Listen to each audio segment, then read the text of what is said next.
people who are angry at me or even like stopped listening to the show because I dated someone who voted for Donald Trump years ago, and I was like angry at listeners who were like, break up with him because you're voting for Trump. And they think now that I'm like a lot more involved in politics. First of all, I always credit that ex-boyfriend with he's the reason that I got so involved in politics.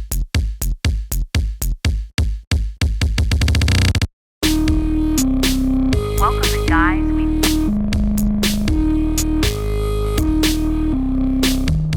Greetings, humans of planet Earth. How are you?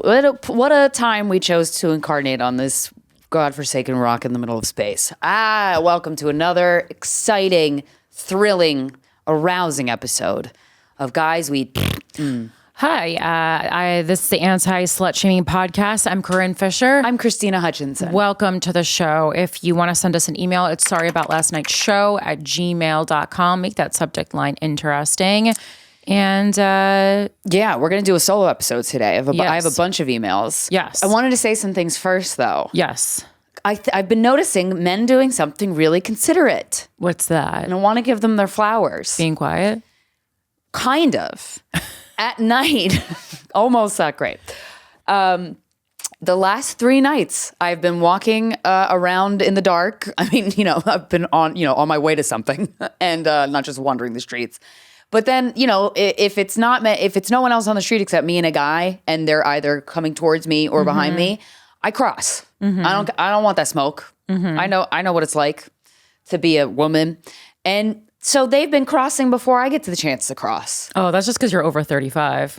Oh. I'm just fucking with you. They can't see that. It's dark as hell out. Way to burst my bubble, bitch. God damn. And then just moving away from us. Jesus.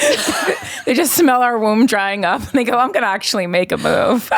They don't Ice want that cold, smoke. Corinne. I'm older than you. I mean, we look great. I think we look better as we age. Anyway, that's so I've funny. Just, I've been like outside smoking a cigarette. And I like that you think this is just like speaks to the difference between us, because I like that you think it's out of courtity to you, because to me it's like I would have moved anyway. They don't want a police report, so they're just moving away. Whatever, man. Because they don't want to. They don't want to rape me either, and that's awesome. They're like, I just don't even want to be a part of this. I'm so worried about getting in trouble. Am I officially too old to get sex trafficked? No, I really don't think it's about the age, but I am serious about the second comment that I made, that I'm like, I feel like it's like they don't want the smoke. Okay, well, whatever. Either way, I appreciate it, dudes. Also, as a courtesy, you're tall. I can't see your handsome face yet. It's night. You're far away. He's young, so I'm like, who are these people doing it? Yeah, like 20s and 30s. Younger, I trust. Yeah. I was like, if it's an older guy doing it and he just doesn't have the funds. No, it's a younger guy. Okay. Yeah, younger than you. He doesn't have the younger funds to than fight you. the court. Yeah, exactly. He's like, I'm already, just not making money, and I can't lose anymore. No, I can't lose the couch. I also too, I sense too, like these guys are around our age or a little younger, and I sense that they're like, oh, like I make eye contact with them a lot of times, and I'm like, okay, I'm just gonna move, and then they do it, and I'm like, thanks, guys. It's great. I love that. Also, I've been thinking a lot about what you said. I think you said this to me in private a while back when you had blonde hair. And you were like, everyone's like, yeah, wow, you look so good. What's different about you? Like, I'm fucking blonde. Everyone looks better blonde. The amount of... it's just, it's easier on the face. It's a lighter color. Almost everyone looks better blonde. Yes. And the amount of like guys that have been staring at me confused as to like, I don't know what you did. Like they're not even saying the hair. They're just going, you look amazing. The light is now reflecting off your face. Yeah. That's what you did. I fill it in for funny. People. They go, oh, what happened? I go, I dyed my hair blonde. I'm moving on. My hair turned blonde again. It's not supposed to be. It's supposed to be actually like silver, but it just like when the color fades out, it turns back to blonde. So I have to get it darkened. But I have my extensions are fully falling out of my head. I don't have time. Hell yeah. I mean, I like alternating between like For me personally, blonde makes me feel like a kid because when I was a child, I was very blonde. Yeah, when I think of you, even though I know you are not naturally blonde, I think of you as a blonde person. Yeah, but it's just so funny. Every time I get a compliment, especially from a guy, I just think of what you said. I'm like, yeah, I'm fucking blonde and that looks better. That's all you're noticing. Right. It also looks like you're going to be like less, like nicer. Yeah, I know. Truly. Yeah. And the straight hair, I mean, I guess not everybody's like this, but I look like, people don't recognize me. Like they like do a double take when I have straight hair versus curly hair. They're like, oh, they have to like take it in a different way. Well, because when your hair is curly, it's like it's like a centerpiece. Yeah. Ugh. Anyway, That's guys, your reaction to your own hair? Yeah. I mean, sometimes I figure it out in the curls. I'm like, oh yeah, the curls look good. But then I'm like I get blowouts now and I do the gloss over. Gloss. So it's like this gloss. I go to Dry Bar and they have a gloss. Oh, option. I know the glass thing. I know what you're talking about. And it just makes the blowout last way longer. Yeah. So I've done that. That's a good product. It's only like $10 or $15 extra.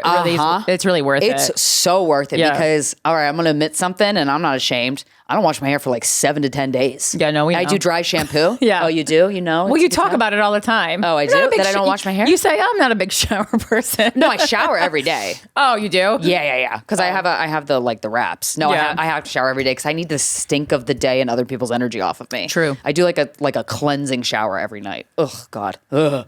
I know. I wish I could take a bath every day, but who has the time? I know. I wish I had a bath. But yeah, talking to people is a lot of energy. Mm-hmm. It's a lot of energy. Yep. I just wanted to say that. And there's this chat. I'm rereading this book called The War of Art: Break Through the Blocks and Win Your Creative Inner Battles by Stephen Pressfield. A comedian I know and love recommended this to me ages ago. And it's all about...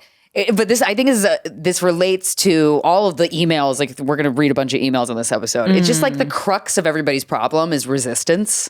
And a lot of creatives, like if you do anything that is potentially exciting or anything that where you could live up to your potential of who you know you could be, resistance is just going to come in and it's just going to sweep its way. And from yourself or others or both? From inside you. Others as well. I find it more from others. Well, that's rereading this. I'm like, oh, that's one thing that you've mastered. That's like one of the things about you, Corinne. That's like why you get things done is because you plow through the resistance. Well, I just go. Not many people do that. Listen, I acknowledge that the things that I'm doing are crazy, a long shot, like all these things. But it's like, life is pretty unpleasant, in my opinion. It totally is. So, just go for it. Yeah, fuck it. Would you rather be miserable and a failure or miserable and you tried a lot of things? Like, even if you fail at those things, like, at least you tried them. Like, I just don't want to live a life where I didn't try stuff. Yeah, and I'm so interested in people that, like, give you a hard time in the form of an attitude when at the fact that you are doing something bold. Like, everyone's at the events we've been to. Everyone's just always unhappy. But like, you talk about, I think people become, addicted to their own stress hormones or whatever it is. Yes. I'm like, do you just like being unhappy? Totally. I truly don't like being unhappy. So when I'm, I try, that's why I try a lot of new things. Yeah, I hate being unhappy. It's the worst feeling. But that's the paragraph I wanted to read is about that. But really quick first, there's this one paragraph that I love. Hitler wanted to be an artist. At 18, he took his inheritance, 700 kronen, and moved to Vienna to live and study. He applied to the Academy of Fine Arts and later to the School of Architecture. Ever see one of his paintings? Neither have I. Resistance beat him. Call it an overstatement, but I'll say it anyway. It was easier for Hitler to start World War II than it was for him to face a blank square of canvas.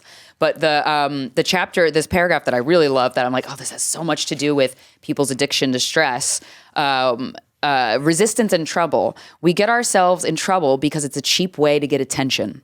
That's what I was just thinking about that Hitler thing. I'm like, it really is. It's so much easier. Like, everyone loves Luigi Mangione. I get it. But it's like going and shooting someone is actually quite simple. But if he really wanted to make change in the way the healthcare system is made, there was a much longer path to doing that that he could have absolutely done. Sure. And because he is so handsome, I don't know what his personality is like. It's probably great. But I thought of that immediately. Yeah. Because I'm like, everyone's applauding him like for getting something done. But I go like, yeah, I mean, it's America. It's actually quite easy to go and shoot someone. Yes, it is. Out of all the countries, it's easiest to do that here. Yeah. So we get ourselves in trouble because it's a cheap way to get attention. Trouble is a faux form of fame.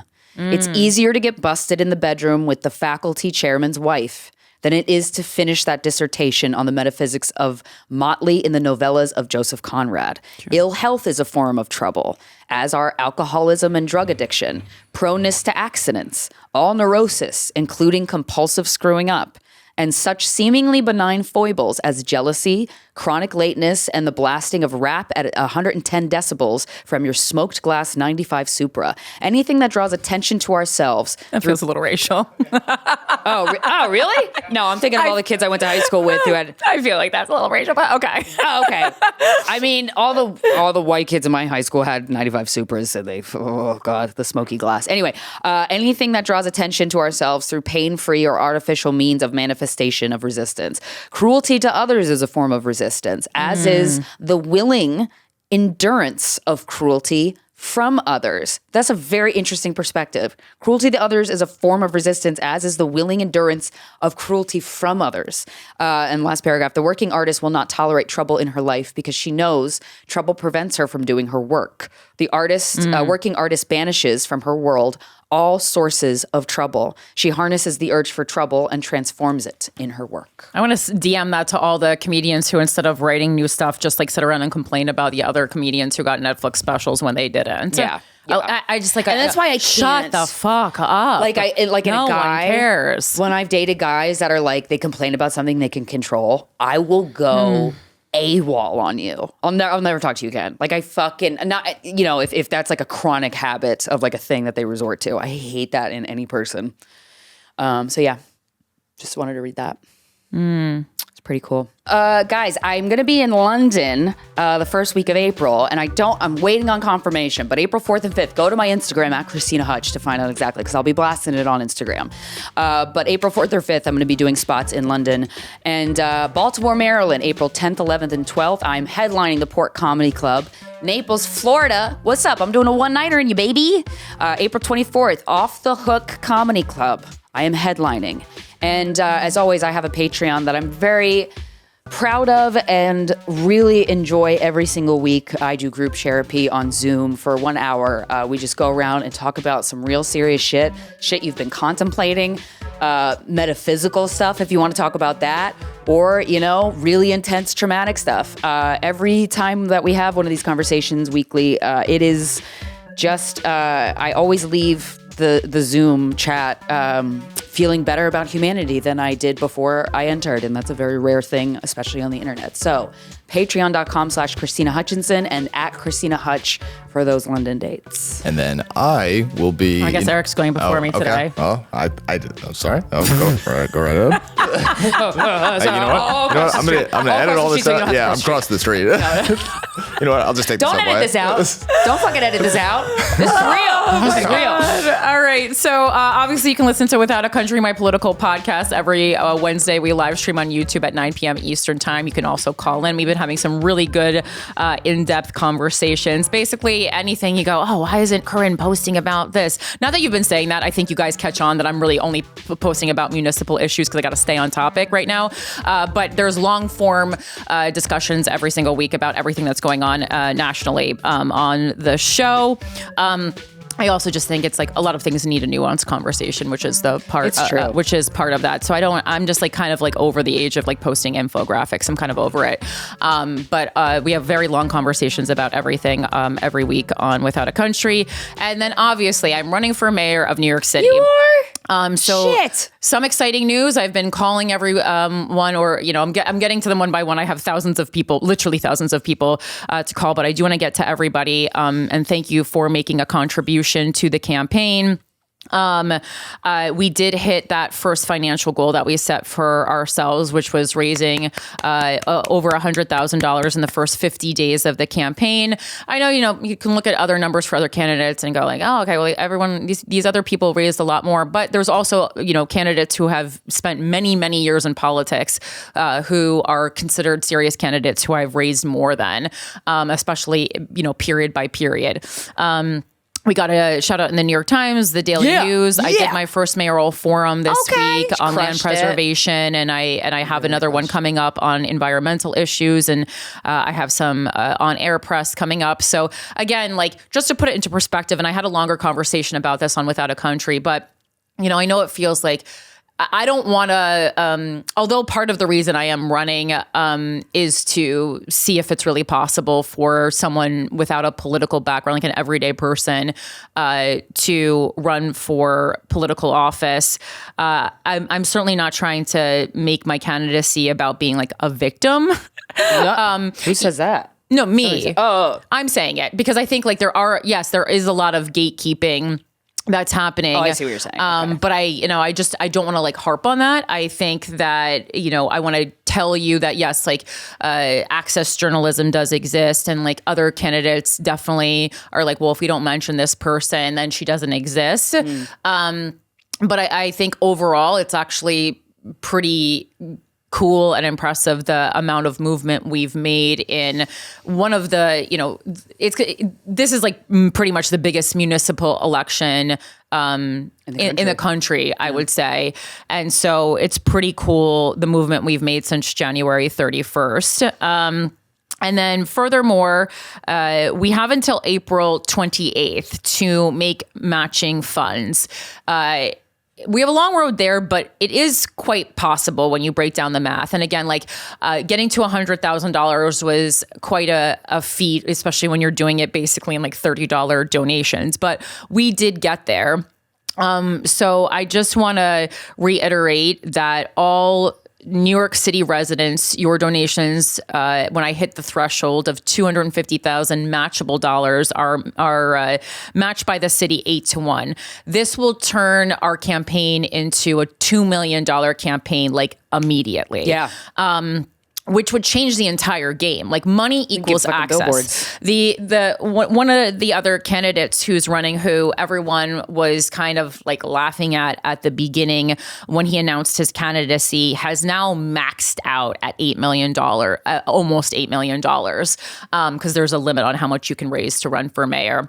So like this really is possible, but the power lies with people, not with me. I've already maxed out my contribution to the campaign, and I unfortunately have a very small family. Yes. So I've even maxed out like family members, at least I've maxed out one of my boyfriend's parents, and my dad's dead, so I'm like, well, you count as that. He maxed out contributes from heaven. Maxed out my. That's very. I was like, that's like some shit Eric Adams would do.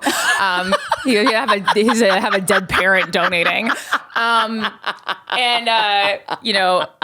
out my mom, maxed out my brother, and I just don't. I don't have a big family, so but we're doing what we can. That being said.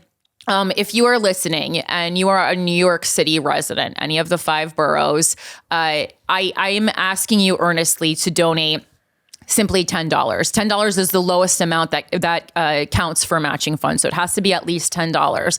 Even if you think this is silly, even if you think I have no shot, even if you're like, I don't really like Corinne, I'm listening for Krystyna. Krystyna is also working very hard on this campaign. Fuck yeah, dude. So if you don't like me, do it for her. Yeah. $10. This is for do it for humanity, really. And do it just because women deserve visibility in races, and I'm not, you're not going to see a lot of conversation about me being a woman. That being said, I do think there's a problem that up until a couple weeks ago, only one other woman was running, and she kind of was getting the least support. And she has a lot of political time and experience under her belt, right? She House, Senate, state senator. State senator. Yeah, and so I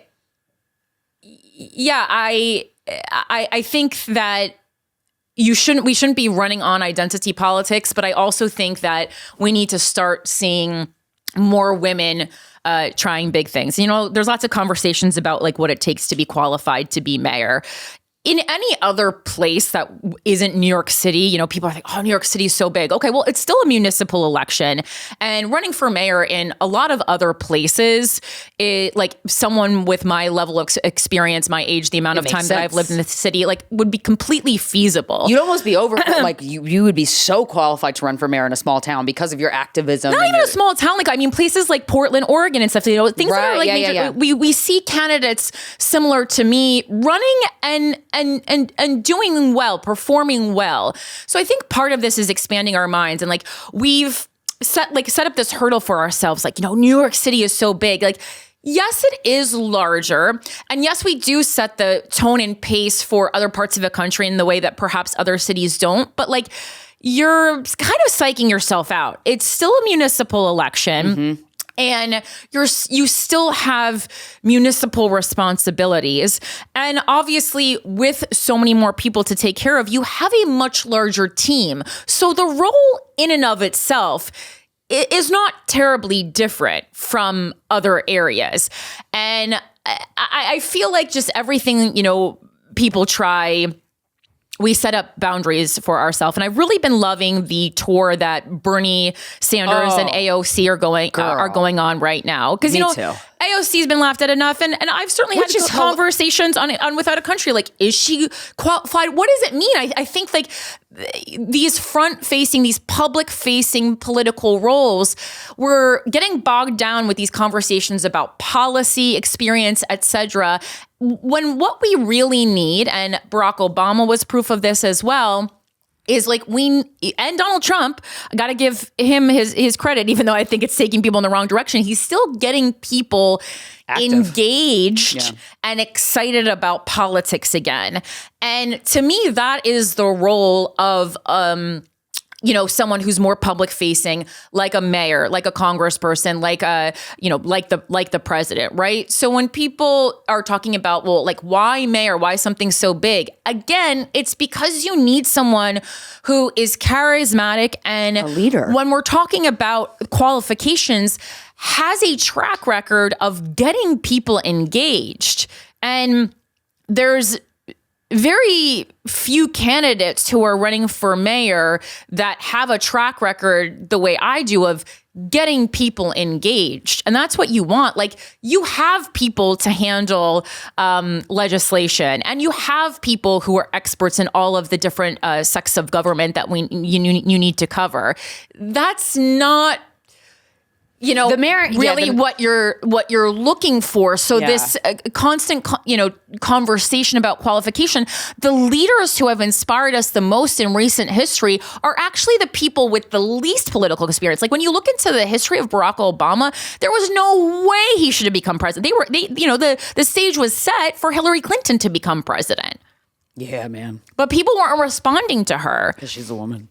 And some other stuff, and so but Barack's a leader. That's why I was saying, like, what I look for in a politician that I respond to is leadership. That's what AOC has, because she talks and she doesn't allow you to continue with your bullshit. She calls your bullshit out.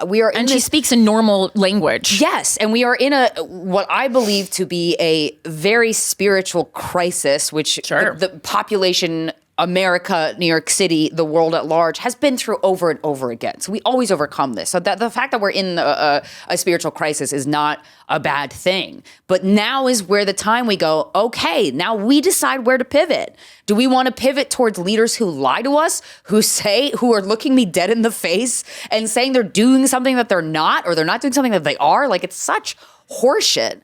And so people like Jasmine Crockett and AOC and Bernie Sanders and Jon Ossoff, Oh, what a hottie. I saw him at the hearing when Pete Hegseth was drunk texting war plans, and the journalist was included, and then everyone's like, no, we weren't.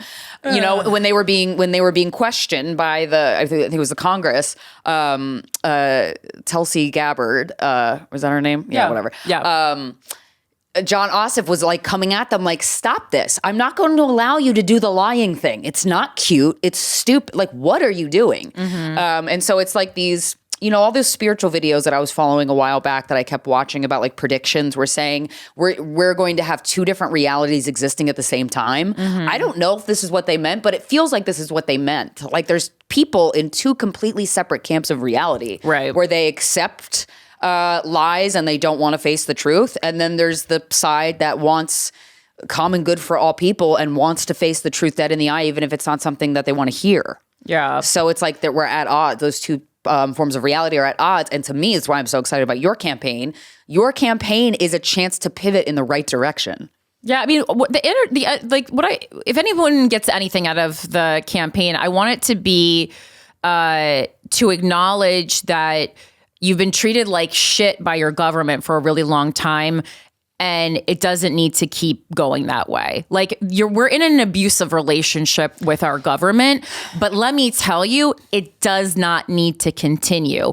But for it to stop, we have to not allow ourselves to continue to be treated like that. And the way you do that is by participating in local government. And you certainly don't have to run. I don't even know that I would recommend running unless you really want to be beaten up emotionally and consistently every day. Yeah. That being said, there are plenty of other ways you can participate.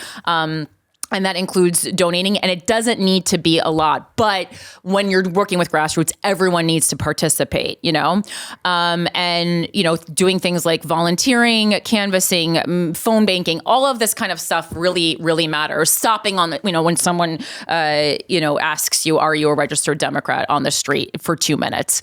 Because it just seems like a lot of the conversations I have with people who, online would appear to be the most socially active are the most resistant to trying to run. Yeah. Because I feel like, they know better. And it's like, if you know better, then you should run. Yep.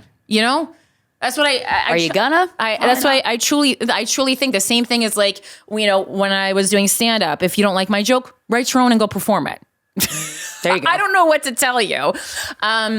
But yeah, all this to say, this is, a plea specifically for people in New York City to donate. I called someone today and she said, I actually donated because my cousin lives in Massachusetts and is a big fan of yours and called me. She lives in Brooklyn. She called me and she asked me to donate, and that person donated like $50 to me. So things like That's great. are so helpful. And like, I really notice because I'm doing all this work myself. So I'm going through the calls. I'm taking my own notes on every person I call. About the conversation we have, about maybe how you got to know about my campaign, about whether it was directly or indirectly. Word of mouth is so powerful. Yeah, it's how Guys We Fuck started. Yeah, absolutely. And we're getting to see these you listeners, man. You're really showing up, and it's such an honor how much you give a shit. And it's so interesting to me to see when we started the podcast and then we started in comedy, I got to have this side seat to people's first impression of you specifically, Corinne. Yeah. And I'm like, Jesus Christ, this is it was so interesting to me to watch people misread you. And now I get to watch people who don't know you from the podcast completely misread you as, I don't know what they're reading as, arrogant or narcissistic, whatever it is, they're misreading you. But it's so nice that the listeners are we have so many listeners that are volunteering for petitioning, and they are incredible. They're getting so many signatures. They're so enthusiastic. And the one listener you told me about who was reaching out to journalists, and something. Shout out to Heidi. Thank you. That's so fucking cool, dude. Okay. So look, that's so fucking cool. Let's actually take a moment and talk about Heidi. I'm not going to give your last name in case you don't want to be involved. I told Colin about it, and he was like, "Fuck, that's amazing." There's a listener, and I believe she listens to Guys We Fucked and Without a Country. Definitely, I know you listen to Without a Country, but I'm guessing you listen to Guys We Fucked too. So I want to shout you out. And this is the power of one individual person. Yeah. So Heidi took it upon herself. She was, she's like, I want to do a little bit more. And so she compiled a list of all the journalists in New York City who cover politics. She put it in an Excel spreadsheet. She contacted them one by one, asking them why they weren't covering me. And she got me an on-air interview on CBS with a prominent political reporter in the city. Not too shabby. Because Heidi knows what you're capable of, and she knows incredible your work, G. Heidi. Yeah, truly. And so this really shows the power of people. We see companies all the time. A lot of times we're talking about food brands or whatever. If people come, get together and boycott or demand that something changes online, companies respond.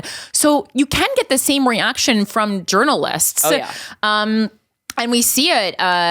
We see it happen, and it's happening. There's another candidate again, the one who was laughed at a lot, who is now polling number 2, and it's just really showing the power of the people. And then Heidi compiled this list, and anytime someone says how can I help in an additional way, she shares that Excel spreadsheet with other listeners who then also partake in reaching out. And it's so powerful. And I am like stunned by how well it's been working. And so grateful. But like when I say we're doing this together, we really are. Like, I love doing things alone and trying to work my hardest on my own, but it is an impossibility for me to run a campaign by myself. It's not on the table. So I have to rely on the help of other people. And in this case, it's you guys. So CorinneFisher.com. You've really been stepping up. And it's interesting because it's like so many people are doing all the things. Like there's so many people who I call. I've called so many people to thank them to donate. And they're like, "Oh, I just came back from canvassing for you." And I go, "Oh wow, that's like so much." And it's really it really moves me because I love calling you guys directly and talking to you because there are some days when I go, "What the fuck am I doing?" Yeah, and you guys going like, honestly, like I'm watching from Massachusetts or Philadelphia. And I think what you're doing is so inspiring and good. Thank God. Well, because and we need you guys because what I was saying earlier about like, okay, now I get to watch people misunderstand you as a candidate first. Right. Like we need the fuckers that are interested in doing something like that. Like I feel like when you put it like, oh, I should do this. I should write down all the journal. Then you're not going to do it because don't do it half-heartedly. The resistance book chapter I just read from, like that's exactly what it is, right? Do it because you want to. So if you don't want to, don't. But I think that like and don't do it if you think I suck. 100% don't do that. Yeah. But if you don't think she sucks and you get it, do all of these things because I think that is also a big part of this campaign of journalists because there's so many political reporters that have great integrity that they're just like they're not paying attention to the certain candidates for certain reasons. That's fine. But when you shake their tray, they're like, wait, what's this? And if they hear Corinne's name, like we were at that Cuomo protest and the woman in the Working Families Party heard of you. And I was like, fuck yeah. Yeah, step one is just like having name recognition. Yeah. And that literally just means when you hear a name, you go, oh, that's not the first time I've heard that. Yes. And if you keep hearing a name enough, you're going to start looking into it. Yeah. So I think like reaching out to journalists, something like that is an incredibly big part of this. And you're doing it because you want to, that speaks volumes. Yeah. So thank you very much. Tell a New York resident to donate $10. Eric, CorinneFisher.com. You got dates you want to promote? Oh, yes, I do have dates before that I would we get like into to these promote. emails. Let me pull them up. I will be in Vancouver May 1st through 4th. I'll be in Phoenix May 22nd through 25th. I'll be in Edmonton July 3rd through 6th, and then Minneapolis June 5th through 8th. And then I'll be adding a bunch of other headline dates later in the year. So please message me on Instagram if you want to come see me live so I know where to go. That's it. Great work. It's pretty concise. That was good. Sorry about last night's show at gmail.com. That's where you send your troubles to. Let's get into it. All right. So this subject line says, my new boyfriend voted for Trump, womp womp. Hi, Corinne and Krystyna. Well, I mean, but if he's your new boyfriend, how can it be a womp womp? Wouldn't you have just known that? Hi, Corinne and Krystyna. Loyal fucker here. Wanted to start off by saying thank you, girls, for everything you do. My mom introduced me to you guys, cool, and now I've been listening for years, and I feel like you guys have helped raise me in a way.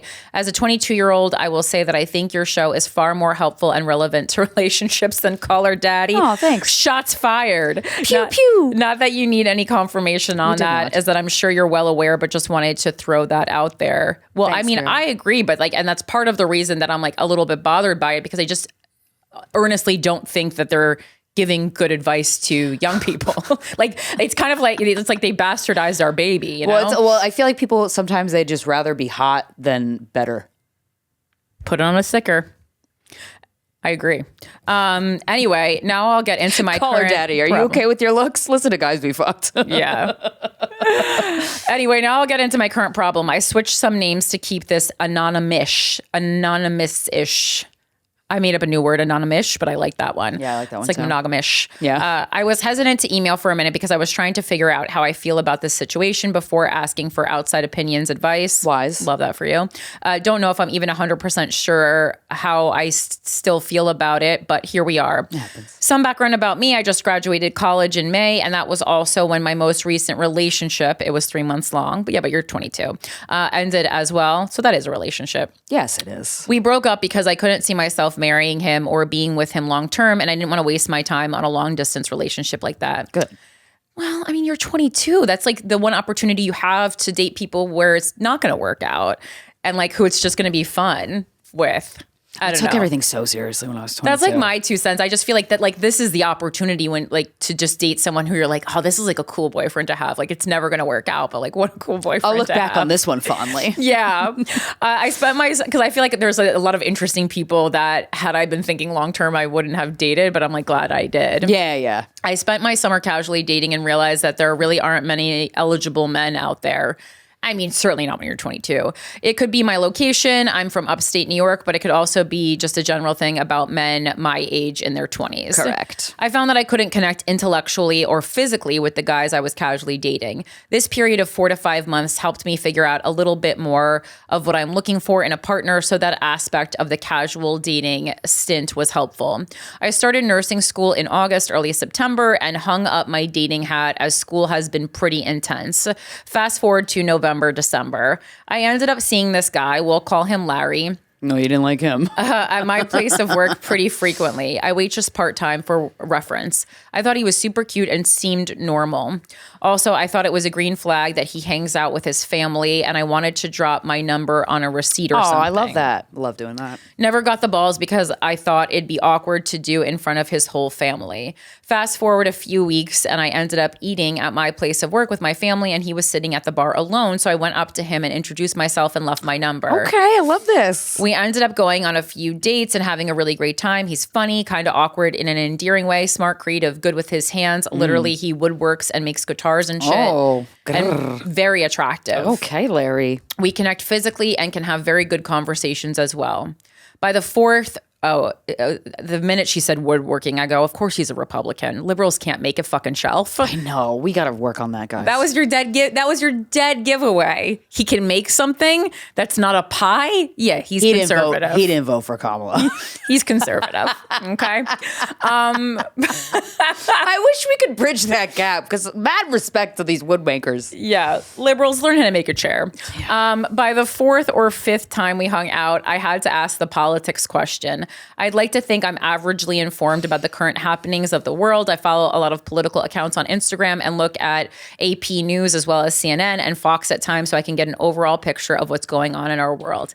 Nice job. I'm liberal, but like to think I'm open to other people's opinions. Off topic, but that's one of the things I love about Without a Country, Corinne, is your ability to sympathize and attempt to reason through other people's opinions when they differ from your own. Ugh, the downside of being a Libra, right? Anyway, point is, I have strongish informed opinions. I love the sentence. Strong-ish. I have strong-ish informed opinions. Delete that ish, baby girl. Larry, on the other hand, doesn't really watch the news and has no social media, so doesn't him. really have the constant stream of information, accurate or not, about politics. I think he's just kind of uneducated in the politics arena and has expressed that although he votes, politics doesn't really mean a whole lot to him or impact him at all. And I think that's he's the right. key. He's right. It doesn't impact him very much. I'm sure he's a white guy too. It doesn't impact him as much. Yeah, and like, so when you are, you don't need to know about politics when it's not affecting you. Yeah. Right? A lot of times, unfortunately, we're informed on a need to be informed basis. So it's like we start studying up when they start coming for us. Yeah.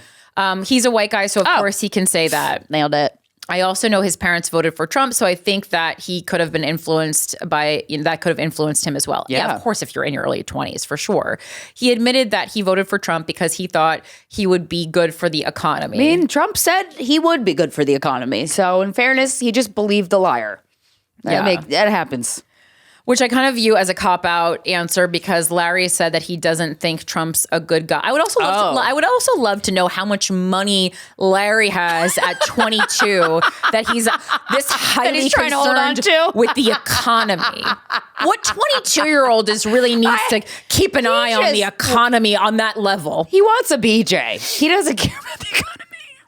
I mean, if he genuinely did, he'd probably be in finance. Right. Okay. Which I kind of view as a cop-out, answer, because Larry said he doesn't think that Trump's a good guy, nor does he agree with much of anything that he has done or says. Yeah, that's interesting. Larry also claims that he is pro-choice and LGBTQ plus rights. Not how he votes. And generally supports the Second Amendment, except for when it comes to people getting AR-15s or other guns that are just not necessary for anything but killing people. He's also pro-environment. Seems pretty liberal to me. I love the statement, he's pro-environment. What, like that exists? Who's anti-environment? Oil companies, that's about it. Does Larry work for them? Like he believes in climate change, or like what are we talking here? He goes, yes, it's warmer. Or he thinks that you shouldn't like throw a can on the ground. Like what kind of environment? He's been affected by a flood recently. I would just love to know this. I'm just having a hard time connecting the dots here. I think we agree on a lot of political stuff, but I just don't understand how he is pro all of these liberal ideas and then votes for this homophobic, racist fuck, excuse my language. Well, I mean, again, like he is still quite young. And I mean, I think when you grow up in a specific space, you're basically just going to mimic the people in that space. We're packed animals. Yeah, we want to fit in. We want to belong. And a lot of times that takes over people's logic. Yeah. I mean, I am excited that he's this young and voting. Yeah. I really do. I really am excited about that, even though it's not the guy we hope he voted for. I am happy that he voted. That really is a step in the right direction, right? I keep trying to further gather data regarding his political views, and it just further frustrates me and confuses me.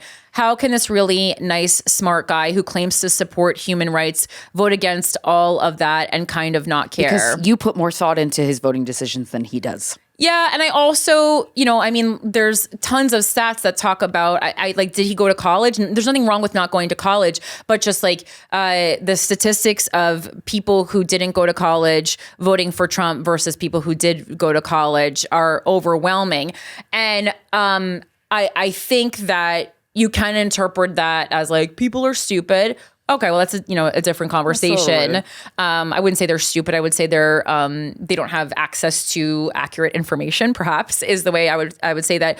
But this really doubles down on a conversation I continuously have on Without a Country, is that Democrats refuse to speak to the people that they so badly need to get on their sides, and that's working class Americans. And you cannot use political and legal jargon and be snarky and shitty to middle class people like the New York Times often does. And expect them to vote for you. You have to use cut and dry language. And again, like when we're talking about political candidates, being qualified or not, well, it's the underqualified ones who are actually connecting with voters because they're regular people and they speak to them in regular language. Listen to AOC talk. There's nothing that you won't understand. Yep. And, there is a chunk of people that said, that will say, that's because she's dumb and not qualified. And, it's like, again, this is something I've certainly grappled with myself for years. And then I ultimately just kept watching her. And I was like, you know what? I'm going to take this a positive way and make this inspirational and say, you know what? This is going to make, this should inspire other regular everyday people to run for office and try to make change. Like, that's what you should take away from AOC. And the fact that we're constantly having a conversation about her. Yeah. What other politician can we say that about? Donald Trump, Barack Obama, same the people. argument that she's dumb does not fly. It doesn't check out. It's just because she's using really accessible language. Then why aren't we saying Fox News is dumb? Like, well, Fox News is dumb, but that's why they have so many subscribers. Yeah, right. But again, like the information overall that they're conveying. Certainly clickbaity at times, but that's like the headlines, right? So if you're reading the actual articles, the information there is accurate.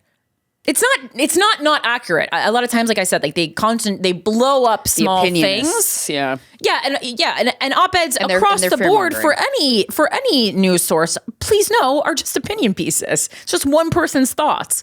So yeah, you shouldn't be using that as news. That's just like, that's like basically a way to have a podcast without listening to a podcast, because you're like, I'm going to hear a different perspective.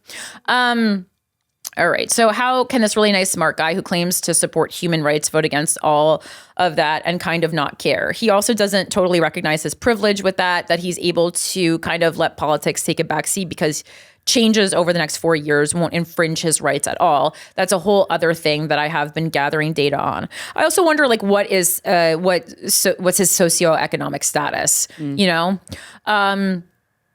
because I think like we often overlook that when people are like white and men, but I'm like, if he is lower income, I mean, I think he is affected. I don't know if there's a question in all of this or if this is just me asking for your opinions because I respect you ladies. General idea is that I like this guy a lot and I think he's a good person with a good heart. Well, that's what matters. We had the whole what are we talk after about 4 weeks of hanging out consistently and ended up being on the same page about wanting and seeing a relationship in each other. I can see a legit future with him, which I have found that's kind of hard to come by. It just doesn't really add up for me that he can be a nice person and share some of the big important political opinions as me, but then he uses his vote against all of these things he claims to support. I'm also trying to be realistic about expectations for relationships. I think I have high standards for myself, and I feel like this guy has met 84%. That's very specific. That's 84%. That's also pretty good. This guy sounds like a good guy. Okay. Yeah, this guy's not a piece of trash. Of those standards, the last 16% being that he voted for he who shall not be named. Is it unrealistic to think that I like that accounts for specifically 16%. Is it unrealistic to think that someone will meet 100% of those expectations, or is that pessimistic and am I settling? Thoughts, opinions, advice. Again, thank you guys for everything you do. Y'all rock for real. With love, a loyal fucker. I think if he's as great as as you say he is, and that's true, then he has the ability to evolve and change his mind more than others. But you shouldn't bank on him changing his mind because he needs to do that on his own. Like, I think just existing with you, and it sounds like your relationship is like pretty healthy, he is not a bad guy. I would not recommend breaking up with him. I feel like if we just break up with people who are good because they voted for Trump, I know what it's like to fall for somebody's false promises. And a lot of listeners of this show also do. Sure. In the form of romance and in the form of parents, okay? Yeah. But we come around. And even if it takes a billion people in our lives trying to tell us to come around, we say, no, and we eventually get there on our own, we do it. So don't write off somebody because of who they voted for. I think that's dangerous territory. I'm curious to see what this grading rubric looks like. I wish. I love it. You're very type A. It's fucking great. I mean, it's like very to the point. Well, and you're somebody who cares about your life. If you have this written down, send it to me so I can take a look at what this. We'll get some tips. Yeah. Well, yeah. I mean, I want to see what I'd be graded on. Yeah. Yeah, I mean, I still don't. He obviously voted for Trump. Voted for Trump. Oh my God, he has a sweater over a button down. He's got a watch and he's pouring a glass of Cabernet. Guys, you gotta get better about eyeing a Trumper. I should have just saw. Yeah. Where do you live, Virginia? What is this? Upstate New York. Oh, she said upstate New York. Yeah. He's wearing a Tommy Hilfiger sweater. Everything about this guy, even his haircut says he voted for Trump. Yeah, sure, but he's got a nice smile, and like I said, if those qualities that you say he has. That's something. That's worth a lot. Okay. Well, listen, and also, you're 22. This is the time to date somebody experimental, like Corinne said earlier. Well, I mean, there's a big conversation online about how Gen Z is becoming Gen Z men specifically are becoming more and more conservative. So again, like, it's not just him. Weird. This is a larger problem with culture. And I think part of it is like that the Democratic Party needs to make some big changes because, I'm not happy with them either. And I'm not having great conversations with them either. Your dog's so cute. And, yeah, I mean, just like Krystyna said, just don't make your whole, all your time spent in this relationship, like trying to change him or banking on that you will change him, because you very likely might not. And more oftentimes, unfortunately, we see the man changing the woman's opinion. So just don't fall into that trap. Don't do that, girl. Yeah. I also don't think he's putting as much thought into this relationship as you are. And that's not a slight against you or him. It's just another reminder for me how much more straight women think about the relationship than straight men. Sure, for sure. Yeah. That's why I get so excited when a guy writes us. Yeah. I'm like, oh, you're thinking about stuff? Yeah. Let's talk about it. Yeah, I mean, I still have people who are angry at me or even like stopped listening to the show because I dated someone who voted for Donald Trump years ago, and I was like angry at listeners who were like, break up with him because you're voting for Trump. And they think now that I'm like a lot more involved in politics. First of all, I always credit that ex-boyfriend with he's the reason that I got so involved in politics. I must credit him with that. Like having to fight for like for what I believe to be true with him nightly, like really ignited something inside of me. So I first of all, I want to like really credit him for giving me that gift. And it wouldn't have happened if I hadn't had the openness to date someone like that. And I think people, are again, filling in gaps that are not true, that I have not filled in for them, that, because I'm running for office or because I am kind of at this point now, like if you voted for Trump, like I do think you're really missing something and you've been lied to and you are kind of like part of this cult mentality, that I like regret that time, or that I am now stepping back on my anger towards listeners. But like I stand by all that stuff.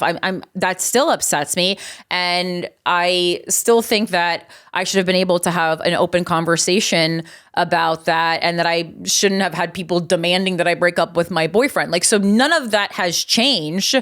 I've just continued to get more politically active. And like, I don't think I would date someone who was like a big Donald Trump supporter today. I just don't think that's where I am at in my life. But I don't regret any of those past experiences. And I think they really made me see the world in a much clearer way, or our country at least in a much clearer way. Mm-hmm. Okay.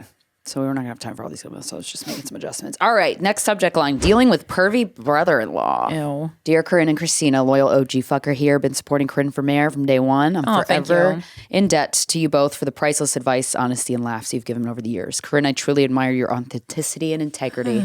I've been listening for 10 years, and while you're open-minded, you've always been consistent and grounded in your beliefs. You're a real one.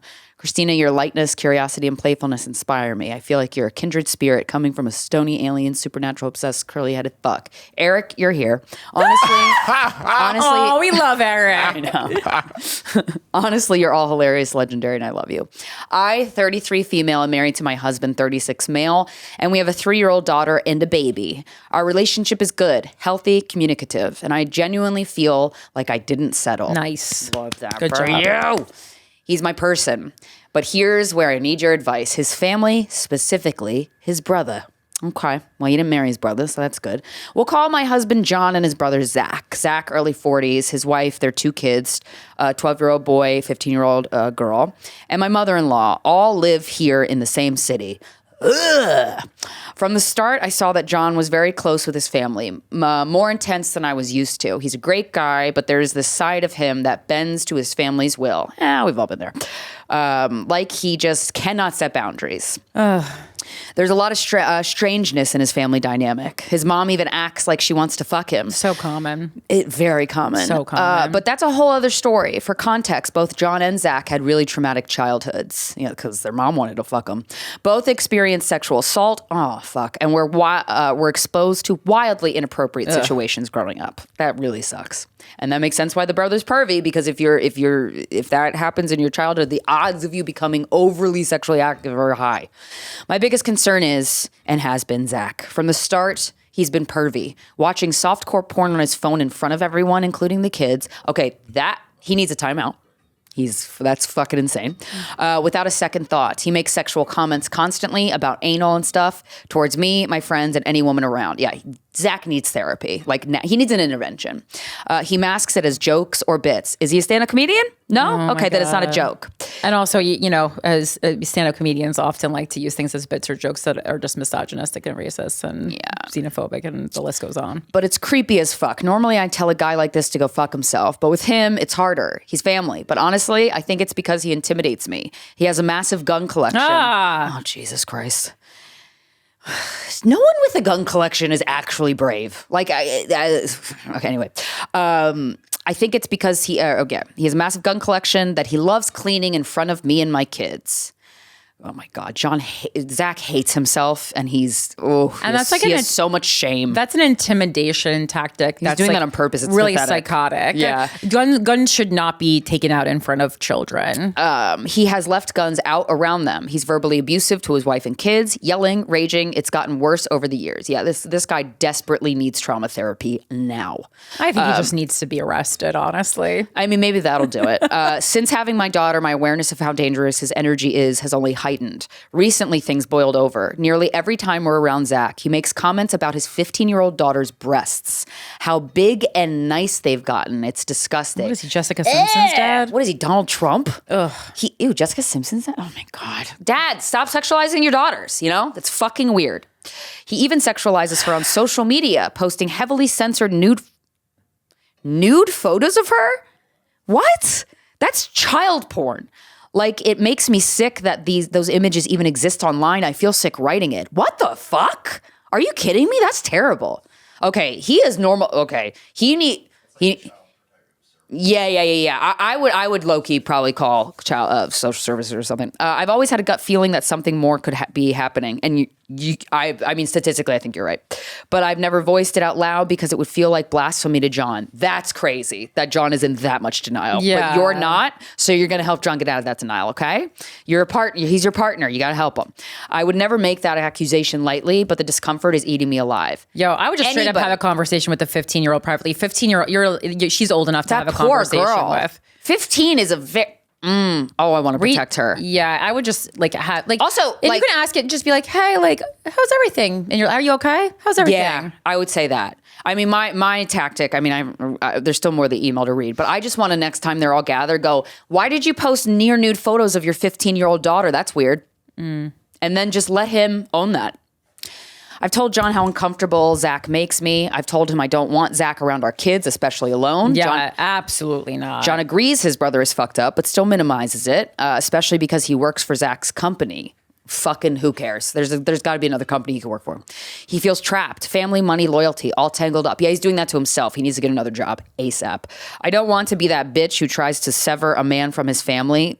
Well, this is just one family member. Yeah, and his mom sucks, sounds like. But my instinct is to protect my kids is screaming at me. Good, listen to it. I can handle being around degenerates, but my kids, absolutely not. You shouldn't have to either, though. No, and I wouldn't be around this man for one more second. I would never. Maybe I'm a dumb bitch for not seeing this coming, but here we are. No, you're not.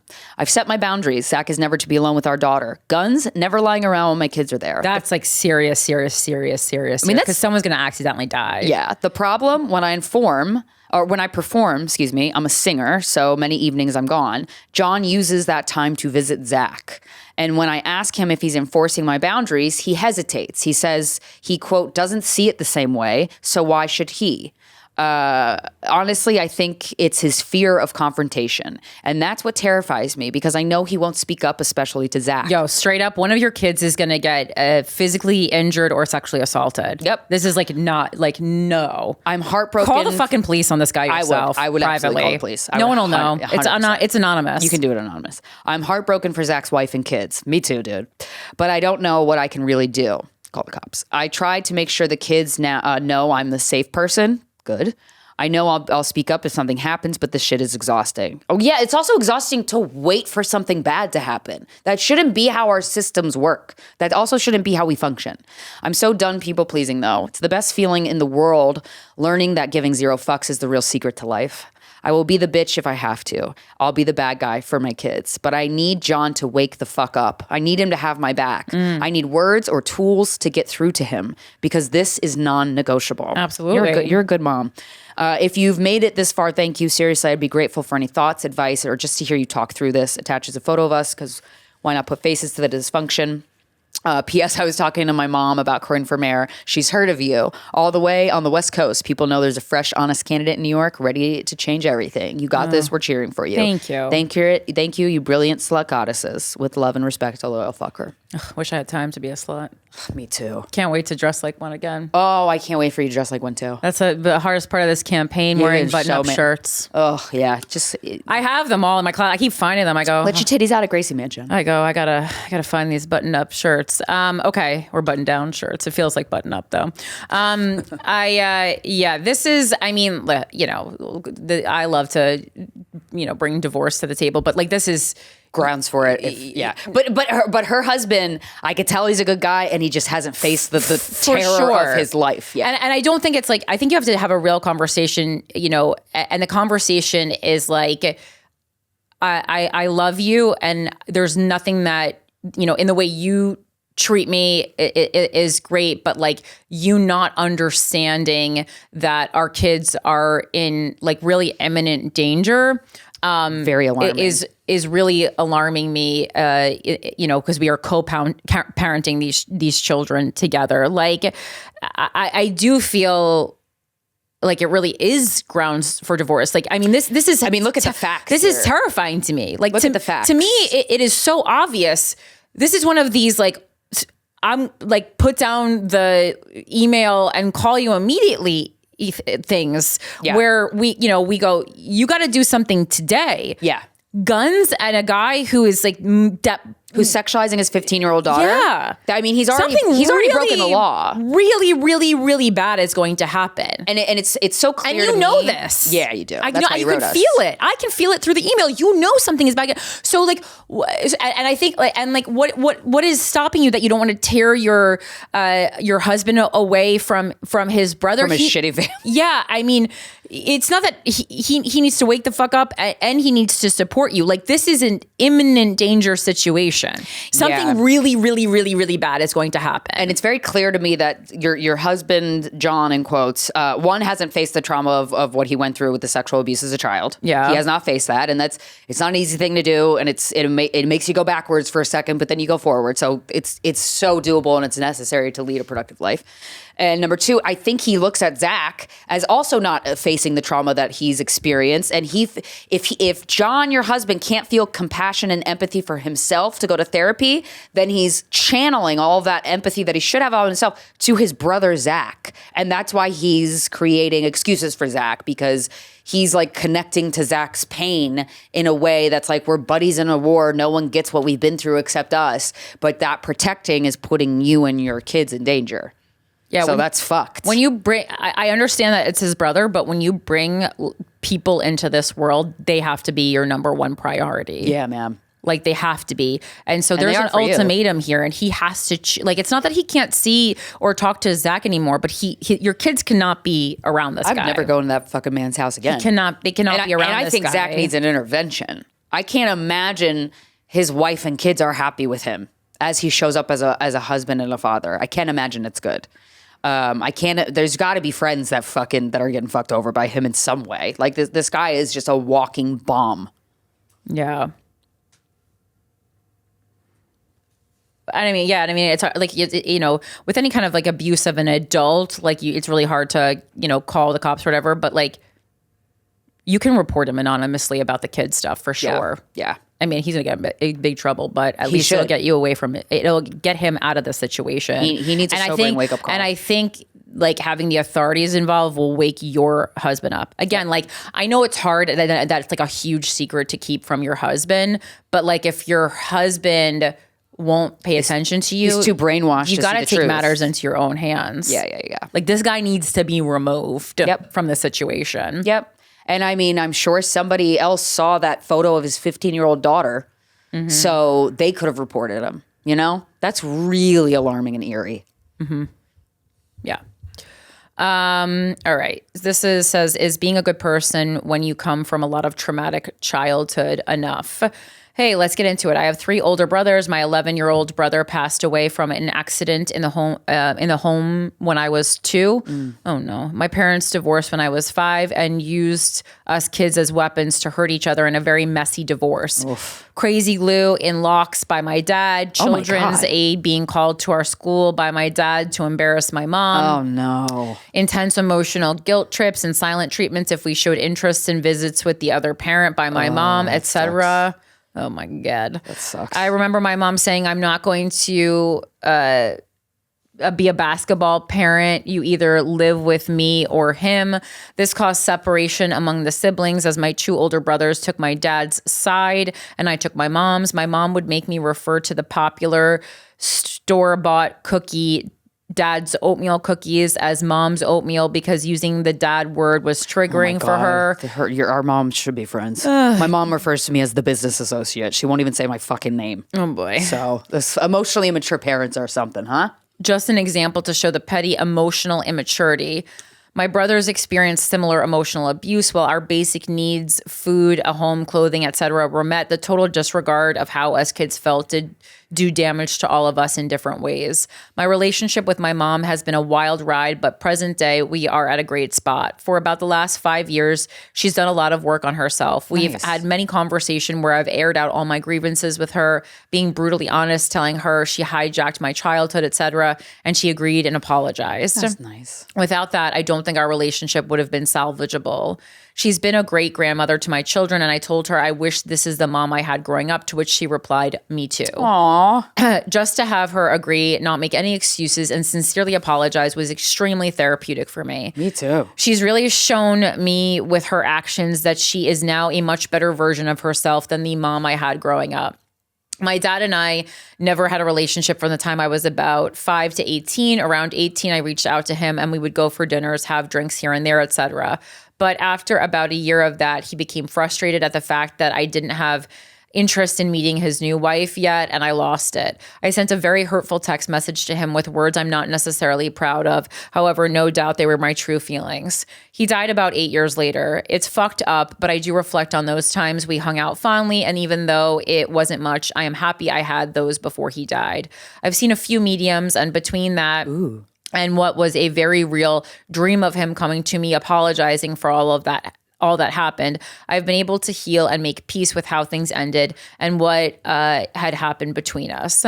Understanding that they came from hard circumstances and they too were a sum of their parts is something I often think about. Wild when you realize your parents are just people, isn't it? Mm-hmm. My oldest brother, 13 years older than me, left for BC when I was about 10. He stopped any communication with me shortly after the divorce. I always thought he was the coolest guy. For years, I would sit in my class just daydreaming he would come and visit me at school. Aww. I reached out to him through email a few times through the years and no response. I reached out again around age 18 and we started a relationship back up. I visited him out in BC. He actually walked me down the aisle at my wedding with my mom. Things were going well with us, and then our dad passed away in 2021. I had a 9-month-old son, still prime COVID months. He came to visit and was going to stay with me for the funeral. And because I told him to be careful with COVID precautions, he flew off the deep end and said I was too controlling and kicked him out. And we haven't talked since then. The third brother, 5 years older than me, lived with my dad after the divorce for the most part. He got kicked out of there a couple of times and would try to come back to live with us, but he had problems, later diagnosed with schizophrenia and bipolar disorder. And my mom ultimately kicked him out because of drugs and weapons in the home when he was about 16. I contacted him when I was about 20 and would buy him groceries, take him for dinner, a few pieces of new clothes here and there, and it quickly turned into asking me for money to get his laptop back from the pawn shop, etc. So I pulled back with that aspect and just continued open lines of communication. That fell off after he no longer had a phone. He's now in the shittiest apartment in our city. It's basically one step above homeless. Obviously, drugs and poor mental health play a huge part. Anyway, after the divorce, we moved around a lot. I had been to 7 different grade schools by the 6th grade. In grade 9, I started dating my now husband. He's been my rock since I was 14, and despite the bad rap high school sweethearts can get, we really have grown together and have created a great life. Codependent to an extent, I'm sure, but I have always felt safe and supported by him regarding anything I've ever wanted to do, from schooling to new jobs to healing emotional baggage, as stated above. He never misses a chance to tell me I'm the MVP in our home. Aww. He's really helped me become the best version of myself, and I've done the same for him. We work well as a team. His weaknesses are my strengths and vice versa. He always has my back. He's my best friend, and we have a great sex life. Every weekend, we share a bottle of champagne in our hot tub and unwind with quality time together. That's nice. We have great jobs. He owns a plumbing business, and I work from home doing medical coding for a local hospital. We bought a house at 21, got married at 24, had 2 beautiful kids, and a freaking sweet dog. Recently purchased a second home to flip for investment purposes. Can I get a hell yeah for a handyman? Hell yeah. I'll be 31 this year. I am resilient and was able to get myself in the great situation that I'm in now. I've done a lot of self-help and healing books, a lot of them recommended by Krystyna. Thanks, girl. No problem, girl. I'm a mom and wife that I am proud of. I hold myself to high standards, and I'm always hyper aware of doing the right thing. Well, be careful about that. Then then you become obsessed with like being a good person. Taylor Swift syndrome.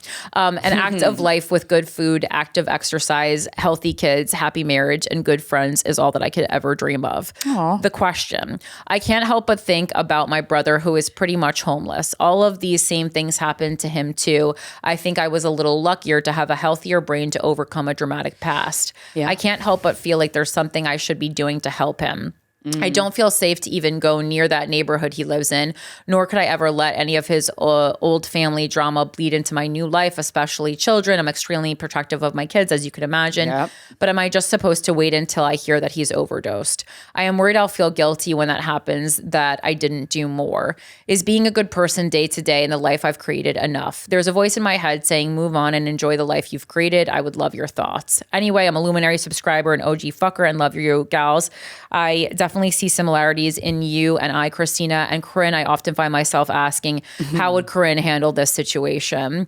Thanks for everything you guys do. Really kept me company during 2 COVID maternity leaves. Attached a picture of my family and dog because I know my audience. Nice. This is such a tough one.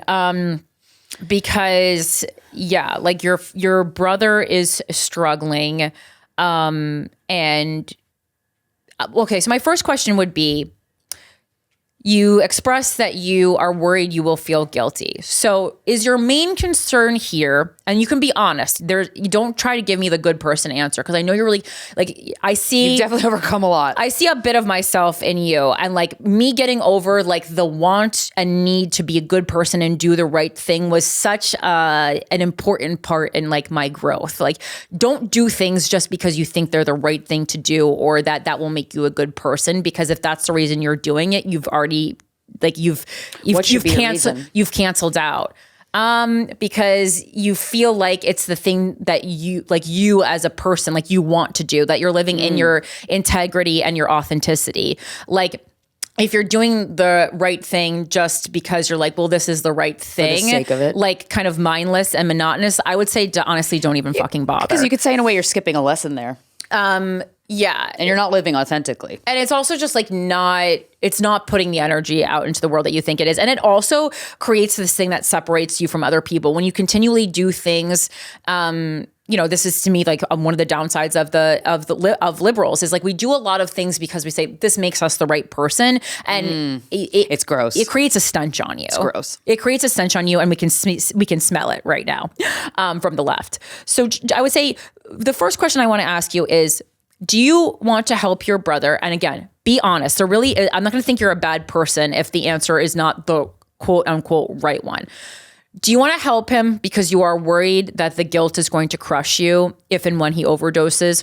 Or do you want to help him because you feel like what you talked about earlier, like you both grew up in these same circumstances, and things just worked out differently for you, and you now have the energy, and you feel like because you have healed so much, you have the energy to lend a helping hand, and you're genuinely interested in doing it. Answer that question first, because if it's just about the guilt, that's a separate journey, and you'll deal with it when you need to deal with it.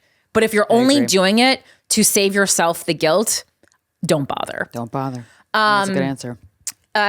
So that's step one. And then step two, I mean, so if your answer is you're just doing it because of the guilt, I say keep living your life, and we'll cross that. Send me another email when you need to get over guilt part. that guilt. Because guilt also, to me is really attached to this need to be a good person and do the right thing. So it's still, and I know some people disagree with this. Yeah, you're right though. There's still a self-servingness in it. Even like the feeling of guilt, you're like, oh, I could have been personally better.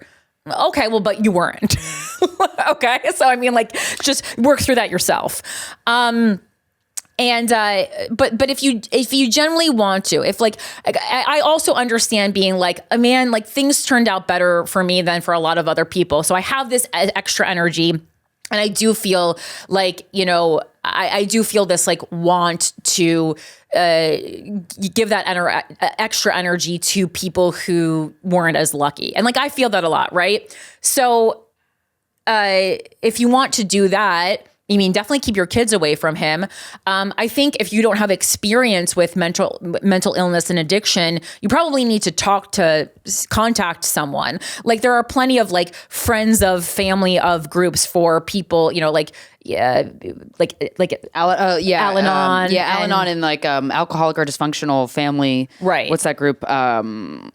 I forget. Because you need information on how to handle it. I mean, the primary issue here is his mental illness, right? That he's then exacerbating through the use of substances. Because it says this is the one with schizophrenia and bipolar. Yeah. So I mean, it's a lot. That is a load. That's a lot. So you know, I have a lot of experience with being close to people with a person with bipolar disorder, and then I have a good friend who has a sibling who has schizophrenia, and like literally, we'll just have to fly to his hometown and look for his brother who went off his meds and is literally roaming the fucking town with schizophrenia. These are really serious things that you need a certain level of expertise to learn how to handle. I think even like step one, you know, I know you said like you're nervous to go to where he even lives. That's going to be a challenge because I would say step one is just like, you know, maybe once every other week you go and spend an hour with him. Yeah. And just like connect with him. Meet him for lunch. Because I do think like having like making eye contact, having human contact with someone, like you can poke through the mental illness. Again, this is like kind of the tactic I use with people experiencing a mental health crisis in New York City, just making eye contact and saying like, hi. Yeah. Like something like that, I think is super helpful. But I mean, to actually make a long-term impact. I mean, this is something that I don't think you would be able to do alone, which is why I say I think like reach out to whatever the local services are in your area, and like they should have some kind of programs, like a plan to help a family member of someone experiencing, you know, because to me, mental health is the first thing you need to get past here. The substances is just something that's making it worse. But like, I wouldn't approach this as someone who's experiencing addiction. I would approach this first and foremost as someone who's experiencing a mental health crisis. And then also, what are the laws where you live? Because it's different everywhere. We have different amounts of, autonomy that we have over ourselves. Like, can you make a point to the authorities that this person is unable to care for themselves and get him put into a program? I don't know. I don't know the laws where you live. Because I think this is a Canadian person, right? Yeah. So that's BC, something like, you know, and so if you are able to do something like that, I mean, I think it's quite obvious that he's unable to care for himself. Yeah. So you could do something like that, but it is a lot of times it's very hard because we do have, especially in a place like America or Canada, like a lot of control over whether or not we want to be put into a program. Yep. I agree with the guilt part. I asked the pet psychic yesterday on my appointment that Corinne gifted me. She was also people psychic. What'd you ask the psychic? But I realized it was out of guilt. I go, you know, when I die in this lifetime and I am confronted with all the choices that I made in my life and how I treated people, there's some good and some bad. Sure. But, you know, I was concerned, like, am I going to regret not reaching out to my mom and not just looking at her as somebody who has had a really tough childhood, is struggling with mental illness, did not get the love she deserved, and like come at it from there. You know, I was asking her that, like, I wish somebody could I wish like a spirit guide could just come down visibly and go, this is the right decision to do, Krystyna. But I realized as I was asking her because I felt guilty.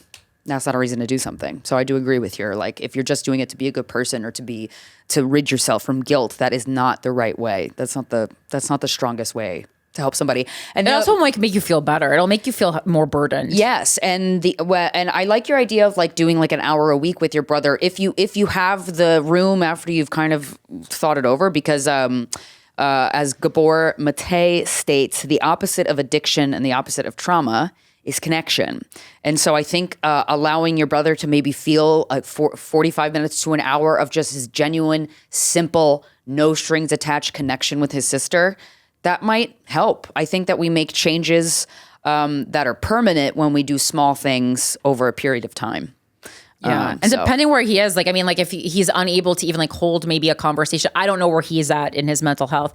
Even so, if you feel like the conversation like is not going anywhere or is like confrontational, you can do something like over the next couple of weeks, we're going to read a book together and like bring a Harry Potter book or something and just like literally read it to him. Do something fun. I don't know. It all depends where he is. But yeah, I think just like connection really kind of like snaps people out of something, even if it's momentary. I mean, obviously it's not an actual, connection is not going to solve schizophrenia or heal schizophrenia.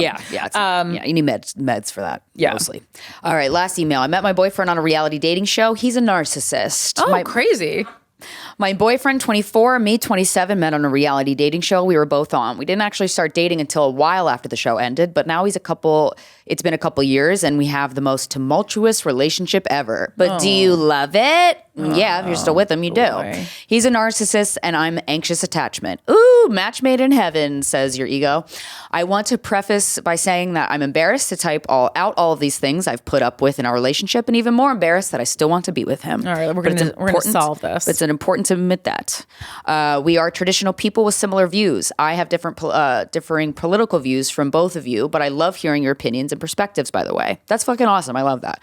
As we are both Christians from the South. Oh, I follow a lot of Christian accounts. Yeah. Also, being a Christian and being in the South, you're right. It's a different ass world. Different ass world. They set a timer for 45 minutes and now they're back. Yeah, honestly, it was what it was. I mean, to be fair, yeah. They're just going to be hammering for this last email because we did make a deal. Yeah, that's on us. It's fine. Fair. They're doing the right thing. He is a lot more extreme than me, though. He feels as I should be submissive to him and follow his lead. I agree to an extent that that's how I would like my future marriage to work, as long as I'm getting what I need as a woman as well. Okay. I feel as though he's taking it too far and has made it clear recently that I must listen and obey his every order. Girl, that's not going to get better. Let me give you an example. We last minute got invited to a concert, my favorite country singer, by his best friend who had scored $9,000 worth of tickets for free from a client. That's fucking amazing. I was so excited. I said, yes, let's definitely go. Not knowing we would have had less than an hour to get ready and I was struggling with the remainder of food poisoning. He said, am I sure die to me not feeling well? And I said, yes. What? I don't know what you meant to say. I don't know what you meant to say there. Sorry. I had no idea we were going to have less than an hour to get ready. I was at his house, so I had only packed gym clothes and some clothes I had to make content due to a brand collab. I will admit my fault, that's not your fucking fault. You didn't know what was going to happen. I will admit my fault and say I was taking my outfits too seriously as nothing looked good and I had no real shoes. Girl, this is the language of someone who's being emotionally abused. I know. I already can sense it. I'm the girliest girl ever and prioritize my outfits. Yeah, it's fun to like dress cool and like put thought into what you wear because it's a form of self-expression. Okay? You do not like you don't have to make an excuse for that. You're literally explaining to us that you wanted to look nice to go out to a concert. Yeah. That's a red flag. Yeah. You don't have to explain this. Yeah, we get it. You're a fucking adult. Yeah, not sure if anyone can understand, but it's very important to me to look the part, especially when I'm going somewhere that everyone else will have super cute outfits. Is that dumb? Girl, I just want you to listen to us read your email. That's all I want for right now. No. Whatever. He told me after I tried on all my clothes just to wear my gym clothes and gym shoes. I had asked if we can drive separately and just Uber, giving me 20 more minutes to figure out my outfit and get ready instead of being ready in 20 minutes so we can ride with his friend and his friend's girlfriend. He said, no, be ready by 8 p.m. or I'm leaving you. No.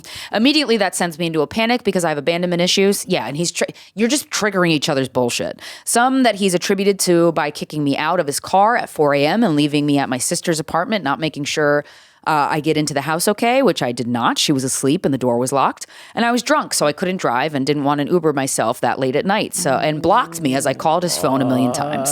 He fucking sucks. What the fuck is going on here? Remember that chapter I read at the beginning of this episode about tolerating abusive behavior as a form of resistance? Replay that. Yeah, and this is not tumultuous. Tumultuous is a quirky word that you're abusive. using for being abused. This is abusive. Just so you know. Yeah. So back to the concert dilemma. I'm saying that comment threw me off and put me in a defensive headspace. Yeah, he wanted that. So now we are arguing. I am crying, and I'm not ever proud of how I react when I'm this upset. But I said, can you stop sucking so-and-so's dick and just put me first in the situation? And you'd think I punched his mom. Yeah, because you fucking stood up to him and narcissist. Love that. I know that's not the kindest thing to say. Girl, what? He's not kind to you, excuse me? But it's just a saying, and I wasn't really thinking clearly. Because you're being abused.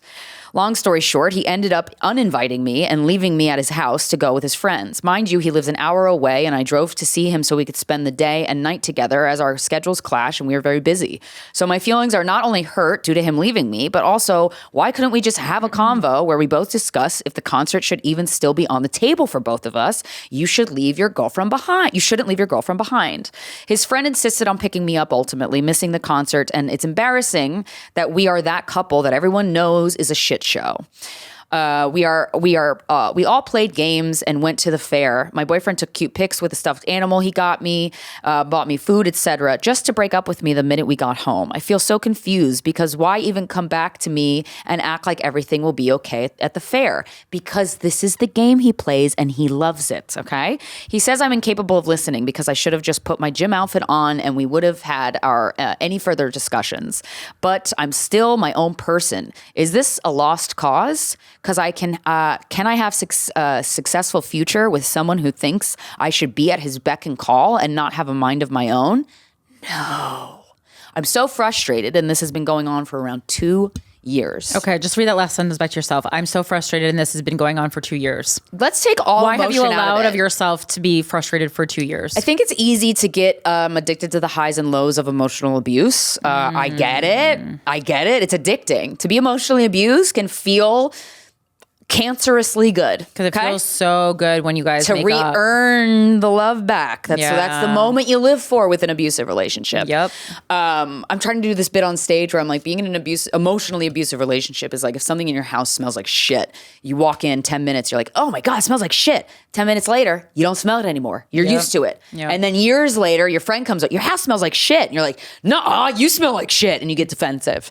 You are in a cycle of abuse. And I think that you are resisting living your life by continuing to tolerate this. But your higher self knows that you shouldn't be tolerating this and that a better life is out there for you if you will only take it because your higher self had you write this email.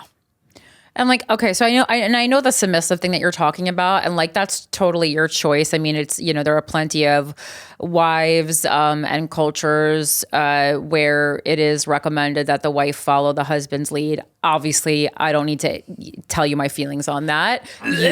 You know, this is your own choice. It's your own life. If you feel like that is comfortable for you, go ahead. I support your right to choose that. But there's a difference between following someone's lead and being fully controlled by somebody. And you are like now being controlled, being emotionally abused, Nothing being about this is good. disrespected.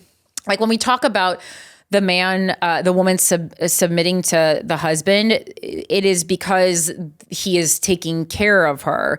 It is because he is providing for her. It is because he is cherishing her and adoring her. Like that is all the things that are supposed to work in that type of dynamic. Dynamic. And that is certainly what is happening There's no cherishing here. So, okay, if you want to follow a man's lead, it has to be a man worth following. This is not a man worth following. Also, reality TV show. So that's the worst place to find. I did one of those reality dating shows. Of course you did. would. Of course you did, Eric. 19-year-old models and counting. I was actually the youngest person on I don't think they knew how old I was. Nice. John and Kate plus 8-pack. Yeah.